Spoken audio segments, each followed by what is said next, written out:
സുഹൈലേട്ടാ, നമ്മൾ നോമ്പ് തുറക്കാൻ പറ്റിയ ഏറ്റവും സിമ്പിളായിട്ടുള്ള ഒരു ക്യാരറ്റ് ജ്യൂസ് അങ്ങനെ ഉണ്ടാക്കാം. ഞാൻ ഇപ്പോൾ ഉണ്ടാക്കുന്ന എനിക്കൊരു ഓർഡർ ഉണ്ട് കേട്ടോ.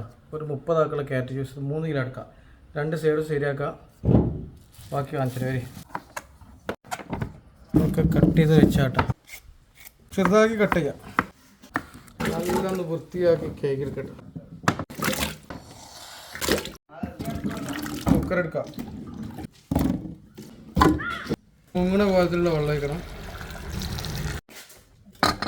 ഒരു ഗ്യാസ് അടുപ്പമല്ലേ 4 വിസിൽ അടുപ്പിക്കട്ടോ. 4 വിസിലടിച്ചിട്ടാ ഈ പച്ചവെള്ളത്തേക്ക് ഇത് ഊറ്റിട്ടാ കുറച്ച് തണുത്തോട്ടെ. എന്ത് കേട്ടാ പച്ചവെള്ളത്തേക്ക് തണുത്ത് കണ്ടാ നമ്മൾ ജ്യൂസ് അടിക്കാൻ തുടങ്ങാണ്. വെട്ടിപ്പാൽ കേട്ടോ, നല്ല ജ്യൂസ് അടിക്കട്ടാ. നേരിട്ട് വെച്ചിട്ടാ. ഇതൊക്കെ പാൽ ഒഴിച്ചാട്ടാ, പഞ്ചസാര ഒഴിച്ചാൽ, 4-5 ഏലക്കായ ഒഴിച്ചാൽ, പാൽ ഒഴിച്ചാൽ, എല്ലാം ഇന്ന് ജ്യൂസ് അടിച്ചോണ്ട് കേട്ടോ. പാലും പഞ്ചസാരയും എല്ലാം കൂടെ ഇതിലേക്ക് മിക്സ് ചെയ്യാം. മിഠായി മേറ്റ് 2 പേര് കടലെടുക്കുക. നല്ല പൊടിക്കട കടലെല്ലാം കൂടെ വെച്ചിട്ട് നല്ല മിക്സ് ചെയ്യട്ടോ.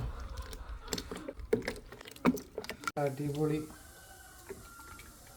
നല്ല കട്ടുള്ള ക്യാരറ്റ് ജ്യൂസ്. ഇത് തരിക്കേണ്ട ആവശ്യമില്ല കേട്ടോ. നമ്മൾ പുഴുങ്ങിയോടെ മേലത്തെ തൊലിക്ക് എത്തിയോണ്ട് തരിക്കേണ്ട ആവശ്യമില്ല. നല്ല അടിപൊളി ക്യാരറ്റ് ജ്യൂസ്. വീഡിയോ ഇഷ്ടപ്പെട്ടാൽ മാക്സിമം ഷെയർ ചെയ്യുക, ലൈക്ക് അടിക്കുക. ഇഷ്ടപ്പെട്ടില്ലെങ്കിൽ ഷെയർ ചെയ്യുക, ലൈക്ക് അടിക്കുക. അപ്പോൾ അടുത്ത വീഡിയോയിൽ കാണാം. ഓക്കെ.